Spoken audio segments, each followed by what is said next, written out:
ان الحمد للہ والصلاة والسلام علی رسول اللہ اما بعد اعوذ باللہ السمیع العلیم من الشیطان الرجیم من ہمزہ ونفخہ ونفثہ بسم اللہ الرحمن الرحیم انا نحن نزلنا الذکر وانا لہ لحافظون۔ محترم سامعین اور معزز طلبہ، پچھلے 3 لیکچرز میں ہم نے بر صغیر میں انکار حدیث کے فتنے کا پس منظر اور اس کی تاریخ دیکھی۔ کون کون سے لوگ انکار حدیث کا علم بلند کرتے رہے اور ان کے باہمی امتیازات کیا تھے، ہر کسی کی دعوت میں کیا فرق تھا، اس کی نمایاں خصوصیت کیا تھی، اور جو ان کے عقائد تھے انکار حدیث کے بعد ان میں کیا بگاڑ آیا، یہ چیزیں آپ نے سماعت فرما لی تھیں۔ تو بر صغیر میں سب سے پہلے ہم نے ذکر کیا کہ سر سید احمد خان جو کہ یورپ سے مغرب سے بہت زیادہ مرعوب تھے، اسی طرح عقل پرست جو فرقے پہلے گزر چکے معتزلہ وغیرہ، ان سے بھی بہت زیادہ وہ متاثر تھے۔ تو انہوں نے اسی عقل پرستی سے کام لیا، اور ہم نے ان کی عبارات آپ کو پڑھ کے سنائی تھیں کہ انہوں نے علی اعلان یہ بات کہی کہ نقل جو ہے، یعنی قرآن کریم اور احادیث جو ہیں یا سنت جو ہے، وہ جب عقل کے مخالف آ جائے تو پھر عقل کی مانیں گے، نقل کو چھوڑ دیں گے۔ یعنی قرآن کریم بھی ہو تو ہم اس کو نہیں مانیں گے، اس کو اپنی عقل کی بھینٹ چڑھا کر اپنی عقل کے مطابق کریں گے، جس طرح ہماری عقل سمجھے گی اسی طرح ہم اسے سمجھیں گے۔ تو بجائے اس کے کہ اپنی عقل کو وحی الہی کا تابع بنایا جاتا، انہوں نے وحی الہی کو اپنی عقل کے تابع بنایا، اور پھر اس کا جو انجام ہوا وہ آپ لوگوں نے دیکھا۔ ان کے عقائد، ان کے نظریات، اسلام کے جو مسلمات تھے ان کا انہوں نے انکار کر دیا، حتیٰ کہ جنت جہنم کا بھی، فرشتوں کا بھی، معجزات کا بھی، اور بہت ساری چیزیں ہیں۔ تفصیل پہلے کچھ بیان ہوئی اور کچھ اختصار میں بیان ہو ہی نہیں سکتی تھی۔ تو بہرحال ان کے بعد ایک اور فرقہ جو ہے، ایک اور گروہ وہ منظر عام پہ آیا۔ انہوں نے جب یہ دیکھا کہ کھلے طور پر انکار حدیث یا عقل پرستی اس کا اتنا زیادہ اس معاشرے میں اس کی قبولیت نہیں ہے، یا لوگ اس کو زیادہ توجہ نہیں دیتے ہیں، یا حالات ایسے بن گئے ہیں کہ اب کتاب و سنت کا جو فروغ ہے وہ زیادہ ہو رہا ہے، اور لوگ ان باتوں کو سیریس نہیں لیں گے اور قبول نہیں کریں گے، تو انہوں نے پھر پینترا بدل لیا۔ آپ دیکھیں گے کہ یہ جو دوسرا گروہ ہے جن کا ذکر آج ہم کرنے والے ہیں، فراہی مکتب فکر اور غامدی مکتب فکر، یہ دراصل ایک ہی مکتب فکر ہے، حمید الدین فراہی جس کے بانی ہیں۔ ان کی پیدائش 1863 کی ہے، اور ان کی وفات 1930 کی ہے، یعنی 1930 میں یہ فوت ہوئے ہیں۔ تو یہ ایک ایسی شخصیت بن کے ابھرے جنہوں نے ایک الگ سا نظریہ پیش کیا اور لوگوں کو باور کرایا کہ شاید ان کا نظریہ کچھ الگ اور جداگانہ سا ہے، حالانکہ منطقی نتیجے کے طور پر اور انجام کے اعتبار سے ان کے بھی سارے وہی عقائد اور سارے وہی نظریات ہیں، وہی افکار ہیں جو سر سید احمد خان اور عبداللہ چکڑالوی اور غلام محمد پرویز کے تھے۔ اگرچہ انہوں نے اپنی کئی تحریروں میں اس چیز کا اظہار کیا کہ سر سید احمد خان جو ہے وہ دین کے مسلمات کا انکار کرتا تھا، لیکن خود بھی اسی میں یہ لوگ مبتلا ہو گئے۔ اور پھر جب ہم پڑھتے ہیں تو بعض لوگ اشکال کا شکار ہو جاتے ہیں کہ فراہی صاحب نے یا اصلاحی صاحب نے یا غامدی صاحب نے فلاں فلاں بات بھی لکھی ہے۔ تو اس حوالے سے میں شروع میں ہی عرض کر دوں کہ آج کے جو 2 سیشنز ہیں یہ اکٹھے ریکارڈ ہوں گے، تو ان کے شروع میں یہ بتانا میں ضروری سمجھتا ہوں کہ یہ جو لوگ ہیں ان کو کوئی ثبات نہیں تھا، اور ان کا کوئی ایک نظریہ نہیں تھا۔ جیسے جیسے انہوں نے مطالعہ کیا، جیسے جیسے انہوں نے اپنی عقل کو استعمال کیا، ان کی نظریات بدلتے رہے۔ تو بہت سے لوگ دھوکہ کھا جاتے ہیں کہ دیکھیں انہوں نے تو حدیث یا سنت کے بارے میں یا وحی الہی کے بارے میں یا اسلام کے بارے میں فلاں بات کی ہوئی ہے تو کیسے ان کو منکر حدیث کہا جا سکتا ہے؟ حالانکہ ان کی زندگی کے کئی ایک ادوار تھے، شروع میں کوئی اور باتیں کرتے تھے، درمیان میں کچھ اور آخر میں بدترین صورت میں یہ اپنے عقائد اور نظریات لے کر دنیا سے گئے ہیں۔ تو لہٰذا یہ جو لوگ ہیں ان کی بہت سی تحریریں جو ہیں وہ باہم آپ کو متضاد نظر آئیں گی اور ایک دوسرے کے خلاف نظر آئیں گی، جیسا کہ ہم اشارہ بھی کریں گے، ساتھ ساتھ کچھ حوالے بھی ذکر کریں گے۔ تو حمید الدین فراہی انہوں نے ایک ایسے نئے مکتب فکر کی بنیاد رکھنا چاہی جو لوگوں کی نظروں میں نیا ہو لیکن مال سارا وہی پرانا ہو۔ سر سید احمد خان کو غلط بھی کہیں بعض جگہوں پر، لیکن بعد میں پھر سر سید احمد خان کی نقالی بھی کریں۔ اور یہاں یہ بھی میں بتانا ضروری سمجھتا ہوں کہ یہ جو حمید الدین فراہی صاحب ہیں، ان کا جو نظریہ ہے حدیث کے حوالے سے یا سنت کے حوالے سے، یہ سر سید احمد خان سے ہی مستعار ہے بہت ساری باتوں میں۔ اس کی وجہ یہ ہے کہ ان کا بھی خاص تعلق رہا ہے سر سید احمد خان سے، ان کے ادارے میں یہ ایک لمبا عرصہ پڑھاتے بھی رہے ہیں علی گڑھ کالج میں۔ تو وہاں ان کے جو نظریات تھے ان میں تزلزل بھی آیا، جیسا کہ ہم آگے ذکر بھی کریں گے کہ خود ان کی جو ان کے حالات زندگی ہیں حمید الدین فراہی صاحب کے، جو قلم بند کیے ہیں امین حسن اصلاحی صاحب ان کے شاگرد نے، تو اس میں انہوں نے صاف طور پر امین حسن اصلاحی صاحب نے اپنے استاد سے نقل کیا، بلکہ سوال کیا کہ کبھی ایسا ہوا کہ آپ کو اللہ رب العزت کے حوالے سے کوئی اشکال پیدا ہو گیا ہو یا وجود باری تعالیٰ کے انکار کی طرف آپ راغب ہو گئے ہوں، کوئی زندگی میں ایسا دور آپ کا آیا؟ تو اس پر انہوں نے حمید الدین فراہی صاحب نے بتایا کہ ہاں، جب میں علی گڑھ کالج میں تھا تو اس وقت میرے اوپر ایک ایسا دور آیا تھا تھوڑے عرصے کے لیے، یہ ان کے بقول تھوڑے عرصے کے لیے آیا ہے، تو جس میں وہ اللہ رب العزت کے حوالے سے بھی توہمات کا شکار ہو گئے تھے۔ تو یہ جو چیزیں ہیں یہ بتاتی ہیں کہ سر سید احمد خان کا بڑا اثر ہے ان لوگوں پر، اور سر سید احمد خان کے نظریات نے بھی بہت زیادہ اثر ان کے نظریات پر ڈالا ہے، اگرچہ یہ ماننے سے انکاری ہیں اور اپنے آپ کو الگ بابر کروانا چاہتے ہیں۔ تو یہ جو حمید الدین فراہی صاحب تھے، انہوں نے پہلے سر سید احمد خان یا عبداللہ چکڑالوی اور یا پھر غلام محمد پرویز ان کی طرح کھل کر اور سیدھے طرح سے انکار حدیث نہیں کیا کہ حدیث کا سیدھا سیدھا انکار کر دیتے یا عقل پرستی کا سیدھا سیدھا اقرار کرتے کہ ہم تو عقل پر پرکھتے ہیں اور عقل کے خلاف باتیں قبول نہیں کرتے۔ انہوں نے تو کھل کر کہا تھا، تو انہوں نے ذرا لگی لپٹی سے یہ باتیں ویسے ہی کہی ہیں۔ تو انہوں نے اس لیے ایک نیا نظریہ متعارف کروایا کہ حدیث اور سنت میں فرق کر کے سنت کو لازم قرار دیا جائے اور حدیث کو لغو اور بیکار قرار دے دیا جائے، حدیث کو دین میں اس کی اہمیت کو ختم کر دیا جائے، اور سنت کے نام پہ چند چیزیں جو ان کی عقل کو اپیل کرتی ہیں یا جن کو وہ ماننا چاہتے ہیں تو بس ان کو کہہ دیں کہ یہ سنت ہیں۔ اور میں یہاں بتاتا چلوں کہ غلام محمد پرویز وغیرہ سے بھی جب سوال ہوتا تھا کچھ معاملات میں، یا سر سید احمد خان سے بھی، تو ان سے بھی ایسی باتیں منقول ہیں کہ وہ کہتے تھے کہ یہ چیزیں تو فلاں فلاں اگر آپ پوچھتے ہیں تو یہ تواتر سے ہمارے پاس پہنچی ہیں اور یہ تو ہر دور میں لوگ کرتے آئے ہیں، تو اس لیے ہمیں ان کے بارے میں کوئی اشکال نہیں۔ تو وہی نظریہ تھا، اس کو ذرا اصطلاح بنا کر، سنت کی اصطلاح بنا کر حمید الدین فراہی صاحب نے لوگوں میں عام کیا۔ تو اس کا اثر یہ ہوا کہ حمید الدین فراہی صاحب ایک اپنے حلقے میں مفکر جانے جاتے تھے، اور پھر انہوں نے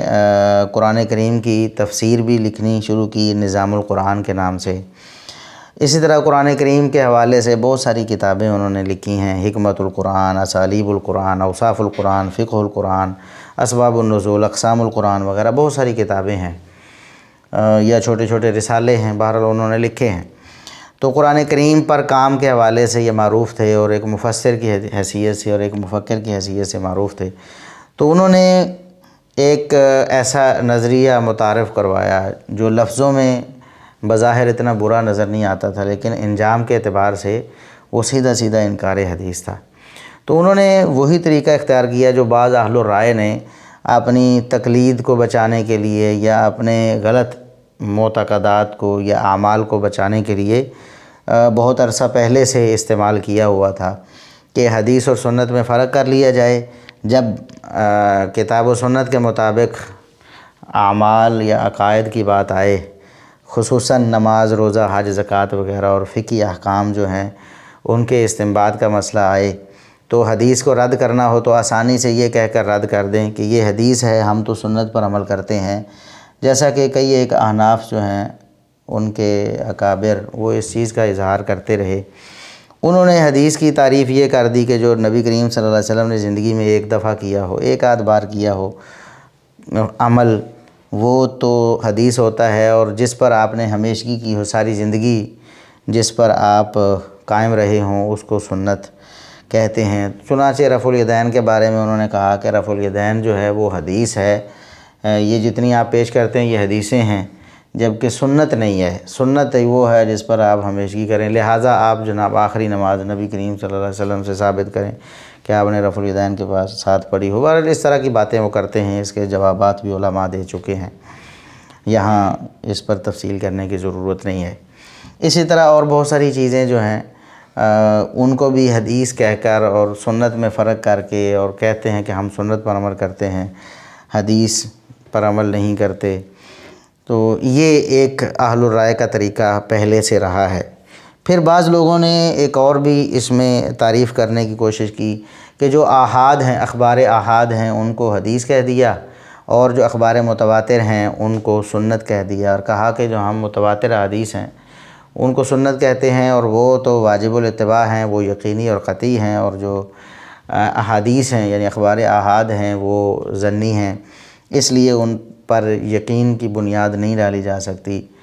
تو اس طرح انہوں نے عقائد میں، حلال و حرام میں اخبار آحاد کا انکار کرنے کی کوشش کی۔ تو بہرحال یہ پہلے سے یہ ہیلے بہانے چلے آ رہے تھے، لیکن انہوں نے تو اپنی فقہ یا تقلید کو بچانے کے لیے، بعض احادیث کو رد کرنے کے لیے یہ طریقہ اختیار کیا، لیکن اسی چور دروازے کو منکرین حدیث نے استعمال کر کے انکار حدیث کا جو ہے وہ اعلان کیا۔ فرق اتنا ہے کہ اہل الرائے جو ہیں وہ اپنی تقلید کو بچانے کے لیے اس اصطلاح کو ناجائز استعمال کرتے رہے ہیں اور من مانے مفہوم اس کو پہناتے رہے ہیں، جبکہ منکرین حدیث عقل پرستی جو ہے، عقل کی پوجا کرنے، اپنی عقل کو معبود بنانے کے لیے اس کا سہارا لیتے رہے ہیں۔ تو حمید الدین فراہی صاحب نے بھی یہی کام کیا۔ ایک طرف تو وہ نبی کریم صلی اللہ علیہ وسلم کے جو اعمال ہیں یا آپ کے جو اقوال ہیں، یا آپ صلی اللہ علیہ وسلم کو اللہ رب العزت نے جو حکمت دی تھی، جس کو آپ حدیث بھی کہتے ہیں، اس کا اقرار بھی کرتے ہیں۔ چنانچہ وہ رسالہ تدبر جو ہے اس میں انہوں نے لکھا ہے، یہ نومبر 1991 کا شمارہ تھا، صفحہ نمبر 32 پہ انہوں نے لکھا کہ رسول اللہ صلی اللہ علیہ وسلم کا حکم یکساں طور پر پر از حکمت ہوتا ہے، خواہ وہ کتاب اللہ کی بنیاد پر ہو یا اس نور و حکمت کے مطابق جس سے خدا نے آپ کا سینہ بھر دیا تھا۔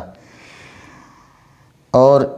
اسی طرح آگے انہوں نے لکھا کہ سلف اور ائمہ نے اپنے مذہب کی صحت کی بدولت کتاب اور سنت کو مضبوطی سے پکڑا، یہ نہیں کیا کہ باطل پسندوں اور ملحدوں کی طرح ان میں تفریق کر کے ایک چیز کو ترک کر دیتے۔ یعنی ملحد اور باطل پرست جو ہیں وہ قرآن کو لے کر حدیث کو سنت کو چھوڑ دیتے ہیں، یا سنت کو لے کر قرآن کو چھوڑ دیتے ہیں۔ تو ہم نے ایسا نہیں کیا، سلف صالحین اور ائمہ دین نے ایسا نہیں کیا، انہوں نے کتاب اللہ اور سنت رسول دونوں کو مضبوطی سے پکڑا۔ تو یہ عبارت پڑھ کر کوئی شخص یہ سمجھ لیتا ہے کہ شاید وہ تو کتاب و سنت کا نام لے رہے ہیں اور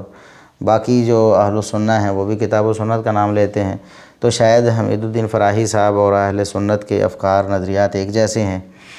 لیکن ان کا جو اصل موقف ہے وہ آپ ذرا سماعت فرمائیں، جو انہوں نے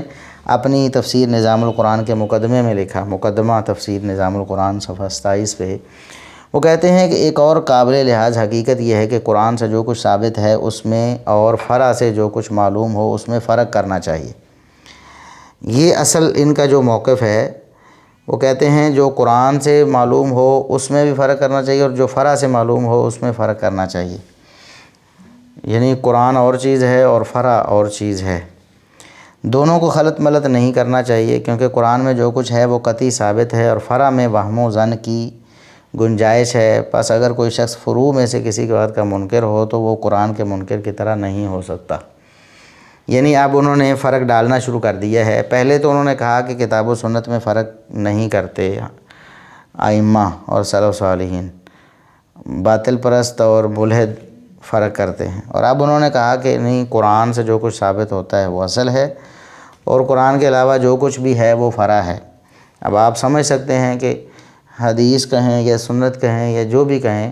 اصل میں وہ قرآن کے علاوہ ہی کہہ رہے ہیں اور وہ اس کو فرع کہہ رہے ہیں، اور کہہ رہے ہیں کہ اس کا منکر وہ قرآن کے منکر کی طرح نہیں ہوگا۔ تو اسی طرح حدیث کے بارے میں وہ کہتے ہیں کہ یہ بات تو صحیح ہے کہ بہت سی حدیثیں قرآن سے تمہارے اخذ کردہ مفہوم کی تائید میں مل جائیں گی، لیکن یہاں ایک لغزش اور خطرے کا بھی امکان ہے، اور وہ یہ کہ فہم قرآن سے پہلے تم حدیث پر ٹوٹ پڑو جس میں صحیح و سقیم ہر طرح کی روایتیں ہیں، اور تمہارے دل میں وہ بات گھر کر جائے جس کی اصل قرآن میں موجود نہ ہو، اور بسا اوقات وہ قرآنی ہدایت کے خلاف ہوتی ہیں، پس تم قرآن کی تعویل حدیث سے کرنے لگو اور تم پر حق مشتبہ ہو جائے۔ اس لیے سیدھی راہ یہی ہے کہ تم قرآن سے ہدایت معلوم کرو اور اسی پر اپنے دین کی بنیاد رکھو، اس کے بعد احادیث کو دیکھو۔ اگر تم بادی نظر میں اسے خلاف قرآن پاؤ تو کلام اللہ کے مطابق اسے تعویل کرو، اگر دونوں میں مطابقت ہو جائے تو اس سے تمہاری آنکھیں ٹھنڈی ہو جائیں گی،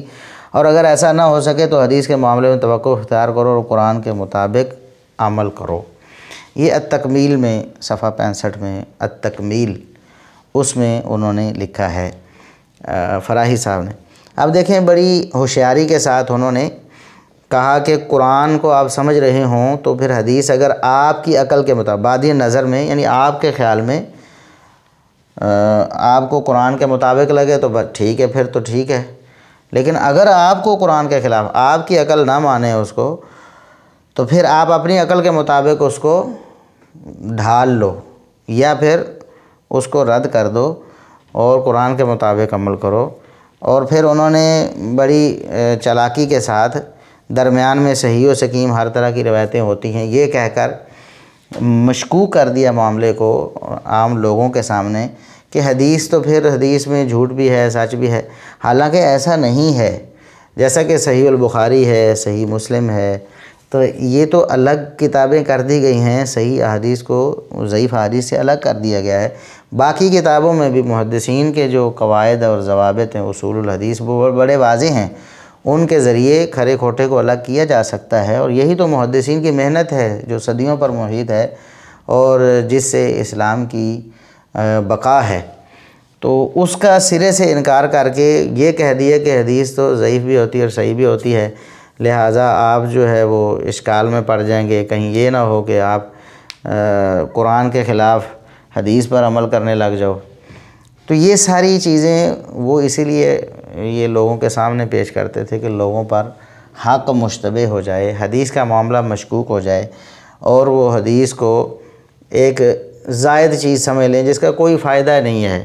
دین میں، اس سے نکال بھی دیں تو کوئی فرق نہیں پڑتا۔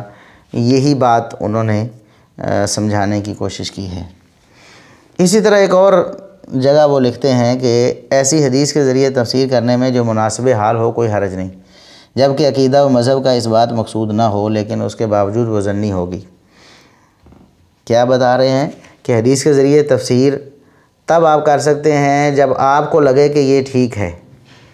اور عقیدہ و مذہب کا اس بات اس سے مقصود نہ ہو، نہ اس میں کوئی عقیدہ ہو نہ مذہب کی بات ہو۔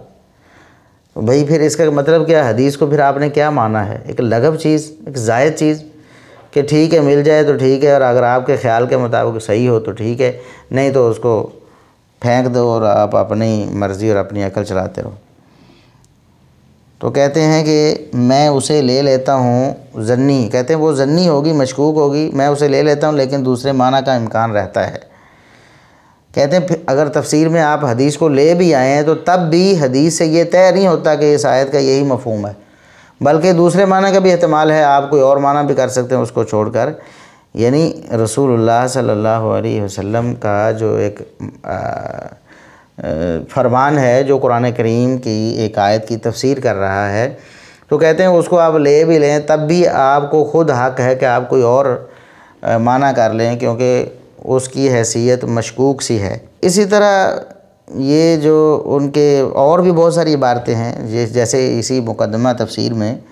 انہوں نے لکھا ہے کہ اللہ تعالی ہمیں اس فتنہ سے امان میں رکھے کہ ہم اس بات کے قائل ہوں کہ رسول اللہ کے کلام کو منسوخ کر سکتا ہے۔ یعنی حدیث اور سنت کے ذریعے قرآن کریم کے کسی حکم کی منسوخیت کو وہ بہت بڑا فتنہ اور کفر گویا کہ قرار دے رہے ہیں، حالانکہ جب رسول اللہ صلی اللہ علیہ وسلم کی حدیث کو مانا جاتا ہے تو وہ اس لیے مانا جاتا ہے کہ وما ینطق عن الہویٰ ان هو الا وحی یوحیٰ، وہ بھی وحی الہی ہے۔ جب وہ بھی وحی الہی ہے تو پھر یہ کہنا کہ اللہ کی بات کو رسول نے منسوخ کر دیا، بھی رسول نے بھی تو اللہ کے کہنے پہ وہ بات کی ہے، تو گویا اللہ نے خود اپنی بات کو منسوخ کیا، اور اس میں کیا شبہ ہو سکتا ہے اور کسی کو کیا اس میں انکار ہو سکتا ہے کہ اللہ رب العزت اپنا کوئی حکم منسوخ کر دے۔ تو حدیث کا انکار وہ اسی لیے کرتے ہیں کہ وہ ظنی ہوتی ہے اور سنت قطعی ہوتی ہے۔ جب سنت قطعی ہوتی ہے تو پھر اس کے ذریعے نسخ کا انکار کیوں کر رہے ہیں؟ وہ کہہ دیں کہ حدیث جو اس سے سنت کی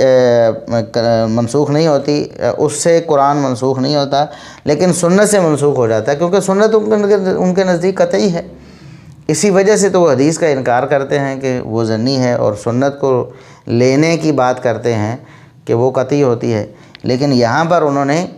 اپنا جو موقف بیان کیا ہے اس میں حدیث اور سنت دونوں کی نفی کر دی ہے، اور دونوں کو ہی وحی الہی ہونے کا انکار کر دیا ہے، کیونکہ اگر وہ وحی الہی مانے تو پھر اللہ رب العزت کے کلام کو منسوخ کرنا تو اللہ رب العزت نے ہی کرنا ہے، چاہے وہ وحی جلی کے ذریعے کہے یا وحی خفی کے ذریعے کرے، قرآن کے ذریعے کرے یا حدیث کے ذریعے کیے۔ اب یہ تو ہمیشہ سے یہ منکرین حدیث کا ایک حربہ رہا ہے کہ جب عقل پرستی کا کوئی اور جواز نہ رہے، یعنی وہ اپنی عقل کی بھینٹ احادیث کو چڑھانا چاہتے ہیں لیکن کوئی جواز نہیں بن پا رہا ان سے، تو پھر سیدھی سی بات ہے، ایک ہی بات وہ کر دیتے ہیں کہ یہ قرآن کے خلاف ہے، قرآن کی مخالفت کا الزام لگا دیتے ہیں۔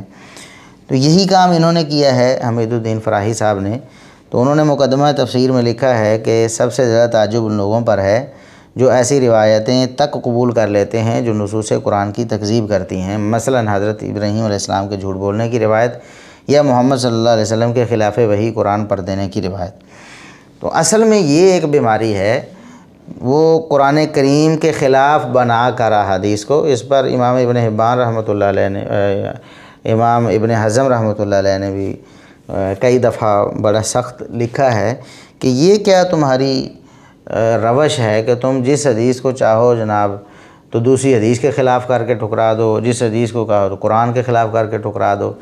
تو وحی کو وحی کے ساتھ ٹکرانا تمہارا ایک معمول بن گیا ہے اور تمہارا ایک مشغلہ بن گیا ہے، تم اپنے مفاد کے لیے ان کاموں سے بھی باز نہیں آتے۔ تو یہ منکرین حدیث یہ کام کرتے ہیں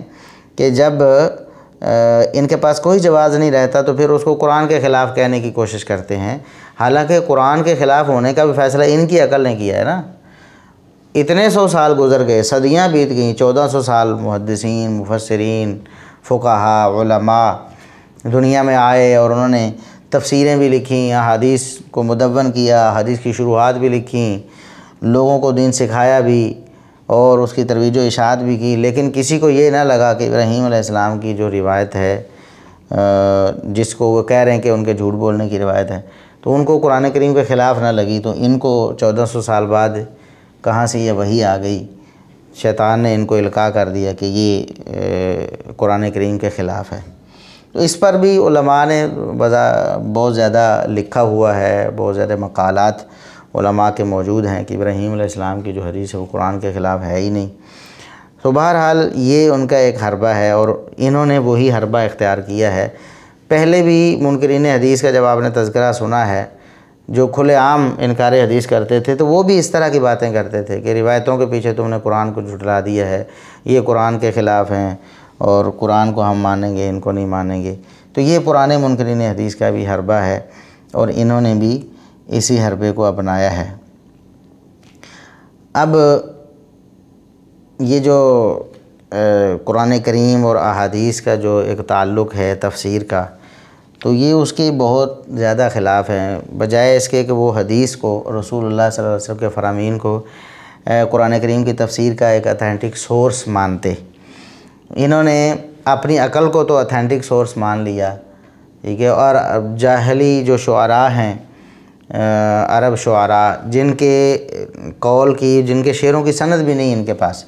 پتہ نہیں وہ جاہلی شعراء نے شعر کہے بھی یا بعد والوں نے گھڑ کر ان کی طرف منسوب کر دیے، بس وہ کتابوں میں مدون ہو گئے، کسی نے 7ویں 8ویں صدی، کسی نے 4تھی صدی، کسی نے اس کے بعد بھی وہ مدون کر دیے۔ تو انہوں نے ان کو سند بنا لیا کہ یہ قرآن کریم کی تفسیر کے لیے معتبر ہیں، لیکن رسول اللہ صلی اللہ علیہ وسلم کی باسند احادیث جو ہیں وہ انہوں نے رد کر دیں۔ تو اب یہ ایک اور مقام پر لکھ رہے ہیں تفسیر نظام القرآن میں، کہتے ہیں پس جب ایسے اصطلاحی الفاظ کا معاملہ پیش آئے جن کی پوری تعریف اور تصویر قرآن میں بیان نہ ہوئی ہو، تو ان کے بارے میں خواہ مخواہ اخبار احاد پر نہیں جم جانا چاہیے، ورنہ اس کا نتیجہ یہ ہوگا کہ خود بھی شک میں پڑو گے اور دوسروں کے اعمال کو بھی غلط ٹھہراؤ گے اور ان سے جھگڑو گے، اور تمہارے درمیان کوئی ایسی چیز نہیں ہوگی جو اس جھگڑے کا فیصلہ کر سکے۔ ایسی صورتوں میں صحیح راہ عمل یہ ہے کہ جتنے حصہ پر تمام امت متفق ہے اتنے پر قناعت کرو، اور جن چیزوں کے بارے میں کوئی نص صریح اور متفق علیہ عمل نبی صلی اللہ علیہ وسلم سے موجود نہیں ہے، ان میں اپنے دوسرے بھائیوں سے جھگڑا نہ کرو۔ یعنی کہ اخبار احاد جو ہیں ان کو ویسے ہی کوئی اہمیت نہ دو۔ اگر تم اخبار احاد کو مانو گے تو خود بھی شک میں پڑو گے اور پھر جھگڑو گے اور یہ اختلاف کا سبب بنے گا، امت متفق نہیں رہ پائے گی، یہ افتراق اور انتشار کا سبب بن جائے گا۔ تو یہ جو ان کی جو فکر ہے یہ اصل میں منکرین حدیث کی ہی فکر ہے، لیکن مسئلہ یہ ہے کہ جنہوں نے کھل کے انکار حدیث کر دیا یا کھل کے عقل پرست اپنے آپ کو مان لیا، ان کو تو لوگوں نے انکار حدیث کا جو ہے وہ الزام دے دیا، خود انہوں نے بھی ان کو غلط ٹھہرا دیا، لیکن خود یہ ان سے بھی بڑھ گئے بہت سارے معاملات میں، لیکن یہ اپنے آپ کو تو حدیث یا سنت کا ماننے والا یا منکر حدیث اپنے آپ کو نہیں مانتے، کہتے ہیں کہ ہم سنت حدیث کو مانتے ہیں۔ اسی طرح یہ حمید الدین فراہی صاحب جو ہیں، انہوں نے انکار حدیث کے لیے نظم قرآن کا حیلہ بھی اختیار کیا ہے۔ ایک اصطلاح بنائی نظم قرآن کی کہ قرآن کریم کی آیات اور صورتوں کا آپس میں بہت زیادہ ربط ہے، اور آیات اور صورتوں کا ربط جو ہے اس کے ذریعے تفسیر کرنی چاہیے کہ اگلی آیت میں یہ ہے لہذا پچھلی آیت کا یہ مطلب ہوگا، پچھلی آیت میں یہ ہے لہذا اگلی آیت کا یہ مطلب ہوگا۔ تو حدیث کا انکار کر دیا، حدیث کو تفسیر سے خارج کر دیا۔ صحابہ کرام اور تابعین جنہوں نے رسول اللہ صلی اللہ علیہ وسلم سے اور پھر تابعین صحابہ سے تفسیر کو سیکھا تھا اور اس وحی کے نزول کے عینی شاہد بھی تھے، ان کو بھی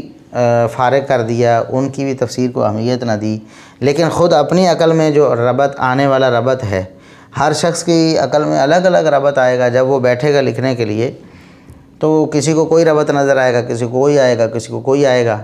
تو پھر اپنی اپنی راگنی جو ہے وہ سارے الاپتے رہے راگ کو، اور انہوں نے تفسیر قرآن کو مذاق بنا ڈالا، ایک کھلواڑ بنا دیا کہ جو شخص آئے وہ اپنی عقل سے جو چاہے وہ قرآن کریم کی تفسیر کے حوالے سے کہتا رہے۔ تو یہ نظم قرآن جو ہے، اب وہ تفسیر نظام القرآن آپ دیکھ لیں، تو یہ نظم کے نام سے انہوں نے بہت زیادہ دھوکہ دیا اور حدیث کے انکار کی راہ ہموار کی۔ تو یہ حمید الدین فراہی صاحب تھے جن کا حدیث کے حوالے سے نظریہ جو ہے وہ ہم نے اختصاراً آپ کے سامنے رکھا ہے، اور حدیث اور سنت میں انہوں نے فرق کر کے سنت کو واجب العمل کہا اور یہ حمید الدین فراہی صاحب نے اتنا کھل کر اور صاف الفاظ میں نہیں کہا، بس اشارتاً کوئی باتیں کر دیں، اور کبھی تو حدیث ایسے الفاظ استعمال کیے کہ شاید یہ حدیث کو مانتے ہیں، اور کبھی سرے سے حدیث کو نہ ماننے کا اشارہ دیا، اور کبھی حدیث اور سنت میں یا آحاد اور متواتر میں فرق کر کے حدیث کو مشکوک بنانے کی کوشش کی۔ ان کی فکر کو یہ چونکہ ایک مفکر ٹائپ بندے تھے، خود امین احسن اصلاحی جو ان کے شاگرد ہیں وہ کہتے ہیں کہ وہ ان کو مصنف کی بجائے مفکر کہنا زیادہ بہتر ہوگا، کیونکہ لکھنے سے زیادہ وہ سوچا کرتے تھے اور اپنی فکر سے کام لیتے تھے اور اپنی فکر کو فروغ دینے کے لیے کوشاں رہتے تھے۔ تو انہوں نے جو اپنی فکر کو فروغ دیا تو ان کے شاگرد امین احسن اصلاحی صاحب یہ ایک نمایاں شخصیت ہیں، ان سے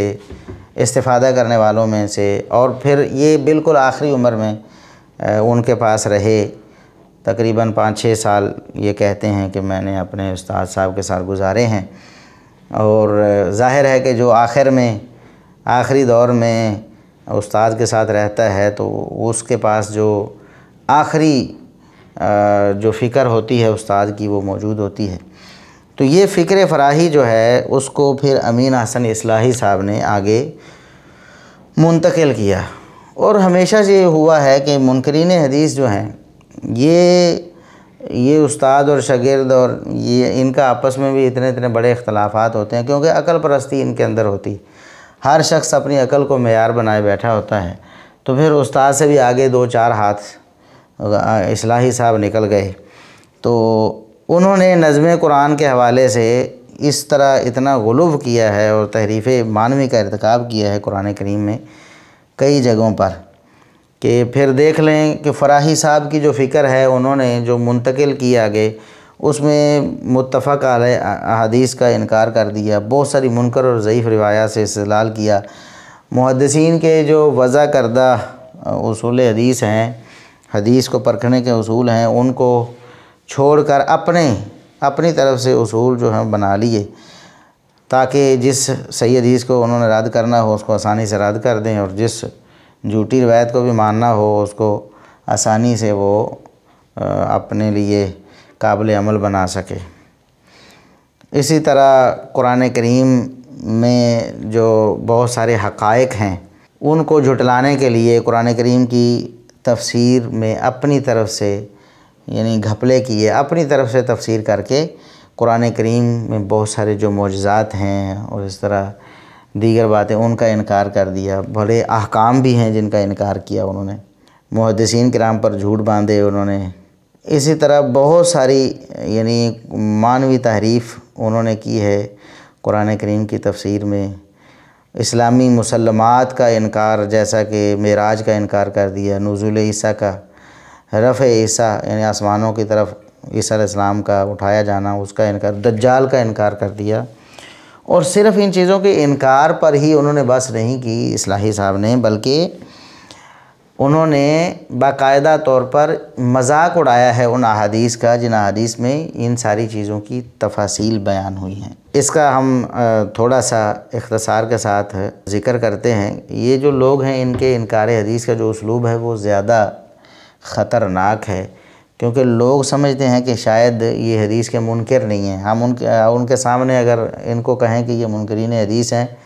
تو وہ لوگ مان کے نہیں دیتے، بلکہ آگے سے بحث و تکرار شروع کر دیتے ہیں کہ دیکھیں جی آپ نے خام خواہ ان کو منکرین حدیث کہہ دیا ہے، وہ تو حدیث کو مانتے ہیں۔ تو اب ہم تھوڑی سی مثالیں آپ کے سامنے پیش کرتے ہیں جن سے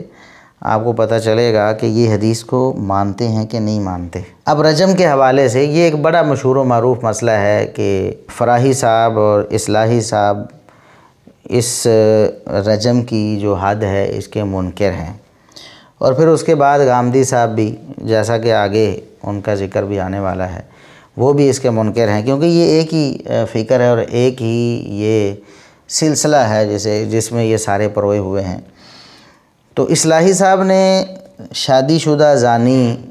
کی جو رجم کی سزا ہے اس کا انکار کرتے ہوئے کہا کہ زانی شادی شدہ ہو یا غیر شادی شدہ دونوں کی سزا ایک ہی ہے اور وہ 100 کوڑے ہے۔ تو انہوں نے کہا کہ رجم کی سزا صرف زنا کے ارتکاب پہ نہیں دی جا سکتی، کسی نے زنا کا ارتکاب کیا ہے، وہ شادی شدہ ہے تو آپ اس کو رجم کر دیں، نہیں، ایسا نہیں ہوگا۔ ہاں، اب جب احادیث آئیں اور ان کو سیدھی طرح ویسے تو رد نہ کر سکے، کیونکہ علماء نے یہ لکھا ہے کہ یہ جو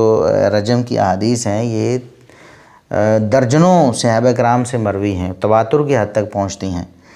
کہ نبی کریم صلی اللہ علیہ وسلم کے دور میں جو واقعات رونما ہوئے رجم کے، وہ ایسے ہیں کہ ان کو جھٹلانا ان لوگوں کے بس کی بات ہی نہیں، ورنہ یہ یکسر ان کو جھٹلا دیتے تو ممکن ہی نہیں تھا۔ اتنی زیادہ احادیث اس بارے میں مروی ہیں، اور پھر امت میں ایک تواتر کے ساتھ یہ بات منقول ہوتی رہی رجم کی سزا، اور اسلامی معاشروں میں رائج بھی رہی جہاں اسلامی نظام حکومت تھا۔ تو انہوں نے پھر اس کی ایک بھونڈی تعویل کی، حدیث کا انکار کرنے کے لیے سیدھی طرح انکار ممکن نہ ہوا، تو انہوں نے کہا کہ اصل میں وہ جو سزا دی گئی تھی نا، صحابہ کو رجم کی سزا ہوئی یا صحابیات کو، نعوذ باللہ ان کے بارے میں ایسی یعنی گندی زبان انہوں نے استعمال کی ہے، یہ سیدھی سیدھی توہین بنتی ہے صحابہ کرام کی۔ کہتے ہیں کہ البتہ اس زانی کو بطور تعزیر سزا دی جا سکتی ہے جو معاشرے کی عزت و ناموس کے لیے خطرہ بن جائے، جو زنا اور اغوا کو پیشہ بنا لے، جو دن دہاڑے لوگوں کی عزت و آبرو پر ڈاکہ ڈالے اور کھلم کھلا زنا بالجبر کا مرتکب ہو۔ یہ بات امین احسن اصلاحی صاحب نے اپنی تفسیر تدبر قرآن میں لکھی ہے۔ آپ اندازہ کریں، یہ تفسیر ہے جس کو لوگ بس تفسیر سمجھ کر پڑھتے ہیں، اور لوگ مفسر قرآن کہتے ہیں، اور لوگ ان کو منکرین حدیث میں شمار کریں تو لوگ گلے پڑتے ہیں کہ دیکھیں جی وہ تو اتنے بڑے مفسر ہیں، انہوں نے تو تفسیر میں اتنی حدیثیں ذکر کی ہیں، وہ کیسے منکر ہو سکتے ہیں۔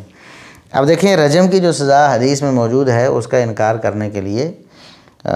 جناب اصلاحی صاحب نے ایسا بھونڈا طریقہ اختیار کیا ہے کہ جن صحابہ کرام کو رجم کی سزا دی گئی ان کے بارے میں انہوں نے کہا کہ وہ تو معاشرے کی عزت و ناموس کے لیے خطرہ بن گئے تھے، اور یہ پیشہ ور لوگ تھے، نعوذ باللہ دن دہاڑے لوگوں کی عزت و آبرو پر ڈاکہ ڈالتے تھے، کھلم کھلا زنا بالجبر کے مرتکب ہوتے تھے، نعوذ باللہ ثم نعوذ باللہ۔ حالانکہ ان احادیث کا اگر آپ مطالعہ کریں تو ان احادیث میں واضح طور پر آپ کو یہ بات معلوم ہوگی کہ نبی کریم صلی اللہ علیہ وسلم کے پاس ایک شخص آ کر کہتا ہے کہ اللہ کے رسول مجھ سے گناہ ہو گیا ہے، آپ مجھ پر اللہ کی حد قائم کریں۔ آپ منہ پھیر لیتے ہیں، وہ پھر دوسری طرف سے آ جاتا ہے، آپ پھر منہ پھیر لیتے ہیں، وہ تیسری طرف سے آ جاتا ہے، پھر آپ اس سے تصدیق کرتے ہیں کہ واقعی ہی زنا والا معاملہ تم سے سرزد ہو گیا ہے، وہ پھر اقرار کرتا ہے واقعی زنا والا معاملہ سرزد ہو گیا ہے، اور کہتا ہے مجھے پاک کر دیں، پھر رسول اللہ صلی اللہ علیہ وسلم اس پر حد قائم کرتے ہیں۔ تو کیا جو شخص پیشہ ور ہو یا معاشرے کی عزت و ناموس کے لیے خطرہ بنا ہوا ہو یا کھلم کھلا زنا بالجبر کا مرتکب ہو تو وہ ایسا کرتا ہے، وہ خود اپنے آپ پر آ کر سزا کا مطالبہ کرتا ہے؟ اسی طرح وہ ایک صحابیہ جو جن پر رجم کی سزا لاگو ہوئی، تو کچھ صحابہ جو ہے نا وہ ان کے بارے میں دل میں یہ بات رکھے ہوئے تھے کہ وہ بہت بری عورت ہے، اور نبی کریم صلی اللہ علیہ وسلم نے فرمایا لقد تابت توبۃ، اس نے تو ایسی توبہ کی ہے اللہ رب العزت سے، اپنے گناہ پر اتنی نادم ہوئی ہے، اور اللہ کی جو حد ہے اس کو اپنے اوپر اس نے قائم کروایا ہے، اور اپنے گناہوں کو پاک گناہوں کو صاف کروایا ہے کہ اس نے ایسی توبہ کی ہے کہ اگر اہل مدینہ پر تقسیم کی جائے تو بہت سارے لوگوں کو اس ایک اکیلی عورت کی توبہ جو ہے وہ کافی ہو جائے اور ان کی مغفرت کا بھی سبب بن جائے۔ تو ایسے لوگوں کے بارے میں جو کہ انسانی فطرت کے حساب سے گناہ میں ملوث ہو گئے، بشری تقاضے کے مطابق گناہ میں ملوث ہو گئے، اور پھر انہوں نے اپنے آپ کو ملامت کیا اور اللہ رب العزت کی جو سزا ہے خود اپنے آپ پر لاگو کروائی، اور اللہ رب العزت نے ان کی توبہ کا اعلان کیا محمد الرسول اللہ صلی اللہ علیہ وسلم کی زبانی۔ ان لوگوں کے بارے میں یہ ایسی باتیں، تو یہ صرف حدیث کا انکار کرنے کے لیے، حدیث کو نہیں ماننا، جبکہ صحیح بخاری میں واضح طور پر حدیث ہے، سیدنا عمر رضی اللہ عنہ نے بیان کیا ہے رجم جو ہے حق ہے، ہم نبی کریم صلی اللہ علیہ وسلم کے دور میں رجم کرتے رہے، آپ صلی اللہ علیہ وسلم کے دور کے بعد ہم رجم کرتے رہے، تو یہ منکرین حدیث ہوں گے۔ یہ سیدنا عمر رضی اللہ عنہ کے الفاظ ہیں کہ کچھ لوگ ایسے ہوں گے جو کہیں گے کہ ہمیں قرآن میں تو رجم کی سزا کا ذکر نہیں ملتا، اس لیے ہم اس کے قائل نہیں ہیں، ہم زنا پر رجم کی سزا تسلیم نہیں کرتے۔ تو یہ صحابہ کرام نے جب سیدنا عمر رضی اللہ عنہ فرما رہے ہیں کہ یہ انکار حدیث کا شاخسانہ ہے، رجم کی سزا کا انکار، تو پھر ہم اور کیا کہیں ان لوگوں کو۔ اسی طرح انہوں نے قرآن کریم کی تفسیر میں متع اور حلالہ میں فرق کر کے حلالے کو معتبر قرار دیا کہ وہ باقاعدہ نکاح ہے، اور ان حلالہ کے نکاح کو تسلیم نہ کرنا یہ غلط ہے، اور ان لوگوں کی رائے جو ہے اس کی تائید انہوں نے کی جو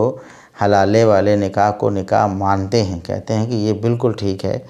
اور اس کے لیے بھی انہوں نے قرآن کریم کی تفسیر کو استعمال کیا۔ اب ایک تو قرآن کریم کی تفسیر پڑھتے ہوئے شخص یہ باتیں پڑھے گا تو عام شخص تو یہی سمجھے گا کہ قرآن کریم میں اللہ رب العزت نے جو فرمایا اس کی مراد یہی ہے کہ حلالہ جو ہے وہ ایک جائز نکاح ہے یا اس کو تسلیم کرنا چاہیے۔ اسی طرح عیسیٰ بن مریم علیہ السلام، ان کا دنیا میں تشریف لانا اور عدل و انصاف کرنا اور صلیب کو توڑنا، خنزیر کو قتل کرنا، جزیے کو موقوف کرنا، یہ سارا کچھ احادیث میں تواتر کے ساتھ موجود ہے۔ نزول عیسیٰ کی جو احادیث ہیں متواتر ہیں، لیکن یہ جو تواتر کا دعویٰ کرتے ہیں کہ ہم متواتر احادیث چونکہ قطعی ہوتی ہیں ہم ان کو مانتے ہیں اور وہ سنت بن جاتی ہیں اور ہم سنت کو مانتے ہیں، یہ سب ان کا جھوٹ ہے۔ یہ حقیقت میں حدیث آحاد ہو یا متواتر، یہ اس کے منکر ہیں، یہ صرف عقل پرست ہیں۔ اب دیکھیں اس حدیث کی شرح میں اصلاحی صاحب نے خود لکھا ہے، کہتے ہیں کہ امام صاحب نے جو باب باندھا، یعنی امام بخاری رحمۃ اللہ علیہ نے باب باندھا ہے خنزیر کو مارنے کا، تو اس سے ظاہر ہے کہ بنیاد پرست قسم کے جو مسلمان خدائی فوجدار بنے رہتے ہیں تو وہ ہر وقت تیار ہیں کہ جہاں خنزیر دیکھو قتل کرو۔ کوئی ان سے پوچھے کہ یہ کام تو حضرت مسیح کرنے والے ہیں، آپ نے کیوں شروع کر دیا؟ اور اگر یہ شروع کر دیا ہے تو کسر صلیب بھی شروع کر دیجئے۔ سمجھ نہیں آتا کہ خنزیر کے قتل کرنے دینے سے کیا بن جائے گا۔ یعنی حدیث کا مذاق کس طرح اڑا رہے ہیں، حالانکہ اب دنیا میں جو لوگ گاؤں دیہات میں خنزیر کو مارتے ہیں تو اس لیے تھوڑا مارتے ہیں کہ وہ خدائی فوجدار بنے ہوئے ہیں، وہ تو اپنی فصلوں کو بچانے کے لیے مارتے ہیں یا شکار کے لیے کچھ لوگ مارتے ہیں۔ وہ تو عیسیٰ علیہ السلام نے جو خنزیر کو قتل کرنا ہے اور جزیے کو موقوف کرنا ہے، صلیب کو توڑنا ہے، وہ ایک الگ حیثیت سے اور الگ طریقے سے وہ کام ہے، اور وہ عیسیٰ علیہ السلام نے کرنا ہے، لیکن یہ چونکہ نزول مسیح کے منکر ہیں اس لیے اس کو مذاق بنا رہے ہیں۔ پھر انہوں نے وہی قادیانیوں والے حربے جو قادیانی اپناتے ہیں، وہی سارے حربے انہوں نے رفع آسمانی کا انکار کرنے کے لیے اپنائے ہیں، حالانکہ متفق علیہ احادیث ہیں اور متواتر احادیث ہیں عیسیٰ علیہ السلام کے رفع و نزول کے بارے میں، لیکن انہوں نے صاف ہی انکار کر دیا ان احادیث کا، حالانکہ یہ ان کے بقول تو سنت بنتی ہیں، کیونکہ تواتر کے ساتھ نبی کریم صلی اللہ علیہ وسلم سے لے کر آج تک تواتر کے ساتھ ہیں۔ کسی دور میں بھی ایسا نہیں ہوا کہ 2-4 لوگ ہی ان احادیث کو جاننے والے یا بیان کرنے والے ہوں، یہ تو تواتر کے ساتھ نقل ہوتی آئی ہیں، تو ان کو وہ کیوں نہیں مانتے؟ حقیقت میں یہ صرف عقل پرستی کرتے ہیں، احادیث کو تسلیم ہی نہیں کرتے، چاہے وہ متواتر ہوں چاہے آحاد ہوں۔ اب انہوں نے عیسیٰ علیہ السلام کے جو نزول کے حوالے سے احادیث ہیں ان کو انہوں نے ایسی یعنی بھونڈی تعویلیں کر کے رد کیا ہے کہ وہ کہتے ہیں جی یہ جو حضرت مسیح آئیں گے اور یہ کام کریں گے تو اس سے مراد یہ ہے کہ وہ نصارہ کو شکست ہو جائے گی، اور یہ باتیں جو ہیں نصارہ کے عقیدے کے خلاف ہیں، ٹھیک ہے، وہ مسلمانوں کے حق میں ہیں، تو اس سے مراد یہ جو سارے معاملات ہیں یہ خلافت راشدہ پر منطبق ہوتے ہیں کہ نصارہ کو شکست ہو جائے گی، ٹھیک ہے، تو اس سے مراد یہ ہے کہ ان کا جو دین ہے وہ مغلوب ہو جائے گا، اور خلافت راشدہ میں ایسا ہو گیا ہے۔ اور انہوں نے کہا مولانا حمید الدین فراہی کی رائے بھی یہی ہے کہ مسیح خاتم الانبیاء حضرت صلی اللہ علیہ وسلم کی بشارت دینے آئے تھے اور ان کی آسمانی بادشاہی کا مظہر خلافت راشدہ ہے۔ وہ کہتے ہیں ان کی جو بادشاہی جس کا ذکر آ رہا حدیث میں وہ آسمانی بادشاہی ہے، اور اس سے مراد جو زمین میں خلافت راشدہ ہے یعنی سیدنا ابو بکر، سیدنا عمر، سیدنا عثمان رضی اللہ عنہم، سیدنا علی رضی اللہ عنہم، ان کے دور کو وہ کہتے ہیں کہ یہ ابن مسیح کا دور ہے، مسیح ابن مریم کا دور ہے، یہ عیسیٰ علیہ السلام کا دور ہے۔ بالکل یہی تعویلیں آپ کو قادیانیوں کے ہاں ملیں گی۔ مرزا غلام احمد قادیانی نے بھی عیسیٰ علیہ السلام کے رفع و نزول کا انکار کیا اور خود مسیح ہونے کا دعویٰ کیا، مسیح موعود ہونے کا بھی دعویٰ کیا، اور اس دعوے کے لیے اس کے لیے لازم تھا کہ وہ عیسیٰ علیہ السلام کے رفع و نزول کا انکار کرتا۔ اور یہ سارے ہیلے بہانے اور یہ ساری کٹ حجتیاں غلام احمد قادیانی نے بھی کی ہیں، اور یہ منکرین حدیث بھی وہی کر رہے ہیں۔ اب یہ دیکھیں، کہتے ہیں قرآن کریم میں کہیں نہیں ہے کہ مسیح علیہ السلام دوبارہ آئیں گے۔ اتنا بڑا عقیدہ قرآن میں ہونا چاہیے تھا۔ اخبار احاد پر ہم کوئی عقیدہ قائم نہیں کر سکتے۔ یہ انہوں نے شرح صحیح بخاری میں لکھا ہے، یہ امین احسن اصلاحی صاحب نے جلد 1 صفحہ 508 پہ لکھا ہے کہ یہ عقیدہ قرآن میں ہونا چاہیے تھا۔ اگر مسیح علیہ السلام دوبارہ دنیا میں آنا ہوتا انہوں نے، تو یہ عقیدہ قرآن میں ہونا چاہیے تھا۔ اخبار احاد پر ہم کوئی عقیدہ قائم نہیں کر سکتے، حالانکہ یہ بات پہلے بتائی جا چکی ہے کہ یہ احادیث متواتر، اور کئی ایک علماء نے، محدثین نے رفع و نزول عیسیٰ علیہ السلام کی احادیث کو متواتر قرار دیا ہوا ہے، اور یہ عقیدہ بھی پھر متوارث اور متداول رہا ہے امت میں ہر دور میں۔ پھر دیکھ لیں اتنے بڑے عقیدے کا انکار کر کے بھی کس منہ سے کہتے ہیں کہ ہم جناب متواتر کو قطعی سمجھتے ہیں اور احاد کو ظنی سمجھتے ہیں، اس لیے احاد کا رد کرتے ہیں۔ آگے چلتے ہیں تو موسیٰ علیہ السلام اور خضر علیہ السلام کے متعلق صحیح بخاری وغیرہ کی جو حدیث ہے، بالکل متفق علیہ حدیث ہے اور صحیح حدیث ہے، اس کا بھی انہوں نے انکار کر دیا۔ اس کا انکار کرتے ہوئے اصلاحی صاحب کہتے ہیں کہ بعض مفسرین نے معلوم نہیں کہاں سے یہ فضول سی بات لکھ دی کہ نعوذ باللہ حضرت موسیٰ ترنگ میں آ کر کسی دن یہ کہہ بیٹھے تھے کہ اس وقت مجھ سے بڑا کوئی عالم نہیں ہے۔ اللہ تعالیٰ نے بطور تبدید و تنبیہ ان کو اپنے ایک بندے کے پاس بھیجا کہ وہ دیکھ لیں کہ ان سے بھی بڑا ایک عالم موجود ہے۔ اول تو حضرت موسیٰ ایسی بے محل بات فرماتے کیوں، اور اگر فرمائی تو یہ غلط بات تو نہیں فرمائی، یہ ایک امر واقعہ ہے کہ نبی سب سے بڑا عالم ہوتا ہے۔ بہرحال یہ شان نزول بالکل لا یعنی ہے، یعنی صحیح بخاری کی متفق علیہ حدیث اس کو یہ کہہ رہے ہیں کہ یہ لا یعنی ہے، اور یہ کہہ کر کے بعض مفسرین نے، حالانکہ سارے مفسرین نے یہی حدیث کوٹ کی ہے، اور یہ قرآن کریم کی تفسیر میں خود رسول اللہ صلی اللہ علیہ وسلم نے یہ واقعہ بیان کیا ہے، اور ساتھ ساتھ قرآن کریم کی آیات پڑھ کر لوگوں کو بتایا کہ اس آیت کا یہ مطلب، اس آیت کا یہ مطلب۔ تو اس کے باوجود اصلاحی صاحب نہ صرف کہ انکار کرتے ہیں بلکہ مذاق اڑاتے ہیں، اس کو لا یعنی اور فضول اور اس طرح کی باتیں اس کے بارے میں کہتے ہیں۔ اسی طرح اصلاحی صاحب، جیسا کہ میں پہلے کہہ چکا ہوں کہ یہ جتنے بھی منکرین حدیث ہیں، آپ کسی کو بھی پڑھ لیں، ان کے اول آخر جو دور ہے اس میں فرق نظر آئے گا۔ اصلاحی صاحب خود اس بات کے پہلے قائل رہے تھے کہ صحابہ کرام کا اجماع جو ہے وہ دین میں حجت ہے، بلکہ ان کے نزدیک ائمہ اربعہ کا اتفاق بھی دین میں حجت ہے۔ یہ انہوں نے اپنے کئی ایک بیانات میں، یعنی اپنی کئی ایک تحریروں میں انہوں نے لکھا ہوا ہے۔ سنت خلفائے راشدین کے عنوان سے ان کا ایک جو مضمون ہے وہ ماہنامہ ترجمان القرآن لاہور میں چھپا تھا، اس میں وہ خود لکھ گئے ہیں کہ اب میں یہ بتاؤں گا کہ میں خلفائے راشدین کے اس طرح کے طے کردہ مسائل کو کیوں سنت کا درجہ دیتا ہوں۔ یعنی خلفائے راشدین بھی ایک عمل کو طے کر دیں تو اس کو بھی سنت کا درجہ دیں گے، جو کہ واجب الاتباع ہے۔ لیکن اب کیا ہو گیا، بعد میں اب وہ نہ تو صحابہ کرام کے اجماع کو مانتے ہیں، نہ ائمہ دین کے اتفاق کو مانتے ہیں، نہ متواتر اور متداول جو عمل ہے امت میں، تعامل امت، اس کو مانتے ہیں، بلکہ سب کا انکار کر دیتے ہیں۔ تو یہ ان کا پہلا پرانا موقف تھا۔ جیسے جیسے انکار حدیث کا فتنہ پروان چڑھا، وہ سب مسلمات کا آہستہ آہستہ انکار کرنے لگے۔ اب خانہ کعبہ پر جو چڑھائی کی گئی ابرہہ کی طرف سے، اور اہل عرب وہاں سے پیچھے ہٹ گئے کمزوری کی وجہ سے، اور انہوں نے اللہ کے سپرد کر دیا معاملے کو کہ ہم اس گھر کو گھر والے کے سپرد کرتے ہیں، اور خود سائیڈ پہ ہو گئے، اور اللہ رب العزت نے پرندوں کے ذریعے حفاظت کی بیت اللہ کی۔ تو اس کے بھی منکر ہیں فراہی صاحب، اس کی بھی غلط سلط تعویل کر کے اس کے بارے میں وہ کہتے ہیں جی اہل عرب تھے، مکہ کے لوگ تھے، وہ پہاڑوں پر چلے گئے تھے، لیکن وہاں سے جا کر انہوں نے گوریلا انداز سے لڑائی کی اور ابرہہ کے لشکر کا مقابلہ کیا، اور لشکر پر پہاڑوں سے سنگ ریزی کی، یعنی طیراً ابابیل۔ واضح الفاظ ہیں قرآن کریم کے۔ یہ اصل میں منکرین حدیث منکرین قرآن بھی ہوتے ہیں۔ قرآن اصل میں عقل پرست ہوتے ہیں، نہ حدیث کو مانتے نہ قرآن کو مانتے، یہ صرف اپنی عقل، جس عقل نارسا میں جو بات آئے اس کو مان لے اور جو نہ آئے اس کا انکار کر دیا۔ حالانکہ قرآن کریم کے الفاظ بھی بتاتے ہیں، پوری صورت کا سیاق آپ پڑھ لیں، جس نظم کا یہ بار بار دعویٰ کرتے ہیں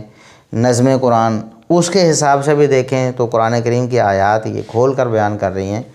کہ یہ ایک غیر معمولی واقعہ تھا، ایک معجزہ تھا اللہ رب العزت کی طرف سے دکھایا گیا بیت اللہ کی حفاظت کے لیے۔ پرندوں کا ذکر ہے، اور پھر آگے جو تفصیل اس صورت میں بیان ہوئی ہے، ان کا جو حال ہوا پتھر وہ سنگریزے لگنے کے بعد، اس کی بھی اللہ رب العزت نے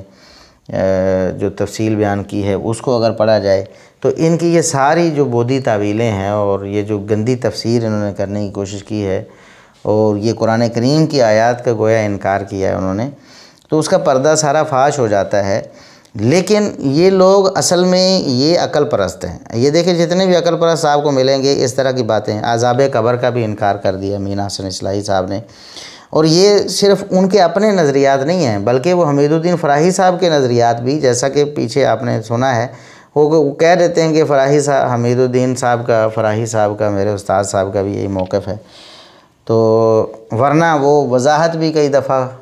کر دیتے کہ یہ میرے استاد صاحب نے تو یوں کہا اس بارے میں، لیکن میں یوں کہتا ہوں۔ یہ بھی ان کی ایک عادت ہے، لیکن یہ جتنے بھی نظریات ہیں یہ سب ایک دوسرے کے موافق ہیں، اس لیے یہاں اس چیز کو ذکر نہیں کر رہے۔ تو عذاب قبر کے بارے میں انہوں نے سیدھا سیدھا انکار کر دیا۔ کہتے ہیں کہ زیر بحث روایت کا یہ جملہ کہ تم قبروں میں آزمائے جاؤ گے محل نظر ہے، انکم تفتنون فی قبورکم، یہ جو جملہ ہے کہتے ہیں محل نظر۔ اب یہ جملہ چونکہ عذاب برزخ کو، قبر کے عذاب کو ثابت کر رہا ہے۔ اصلاحی صاحب کا جو نظریہ ہے وہ یہ ہے کہ مرنے کے بعد چونکہ نیکی یا بدی کرنے کا کوئی امکان باقی نہیں رہ جاتا، اس لیے مرنے کے ساتھ ہی آدمی کی آزمائش ختم ہو جاتی ہے، آخرت میں جزا و سزا کا سلسلہ شروع ہوتا ہے، تو لہٰذا قبر کا جو عذاب ہے، حالانکہ قرآن کریم میں بھی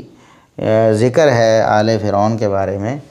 کہ ان کو صبح و شام آگ پر پیش کیا جاتا ہے، اور قیامت کے دن ان کو سخت ترین عذاب کی طرف اللہ فرمائے گا لوٹا دو۔ تو اس کا مطلب آخرت کے عذاب سے پہلے بھی عذاب ہوتا ہے۔ اور احادیث بھی عذاب قبر کے بارے میں بھی احادیث متواتر ہیں، یعنی بہت ساری احادیث ہے، بہت سارے صحابہ نے بیان کی ہیں، لیکن یہ تو عقل پرست ہے، ان کی عقل میں نہیں آیا عذاب قبر کا معاملہ، تو انہوں نے عذاب قبر کا بھی سرے سے انکار ہی کر دیا ہے۔ اب وہ بس اتنا کہہ دیا کہ قرآن کریم میں چونکہ اس کا ذکر نہیں ہے اور احادیث میں ذکر ہے، اور ہمارے نزدیک وہ احادیث جو ہیں محل نظر ہیں۔ دجال کا انکار کر دیا، بلکہ اس کو مذاق بنایا دجال کو، اور دجال کے حوالے سے جو حدیث ہے اس کو مذاق میں اڑانے کی کوشش کی کہ لوگ اس کو مشکوک سمجھ کر بیہودہ اور بیکار سمجھ لیں، تو ایسے ایسے الفاظ انہوں نے استعمال کیے۔ تو کبھی المسیح دجال کی ترکیب پر اعتراض شروع کر دیے کہ اگر یہ ترکیب ایسے ہو تو یہ ہوگا، یہ ہو تو یہ ہوگا۔ کہتے ہیں چونکہ اس میں صفت اور موصوف بالکل بے جوڑ ہو جاتے ہیں، اس لیے لوگوں نے مسیح کا معنی کانا یا اندھا کے لیے ہیں، حالانکہ لغت میں اس کی کوئی گنجائش نہیں ہے۔ بعض لوگوں نے اس کو مسیح یعنی مسخ شدہ کے معنی میں لیا، حالانکہ روایت میں یہ لفظ نہیں آیا۔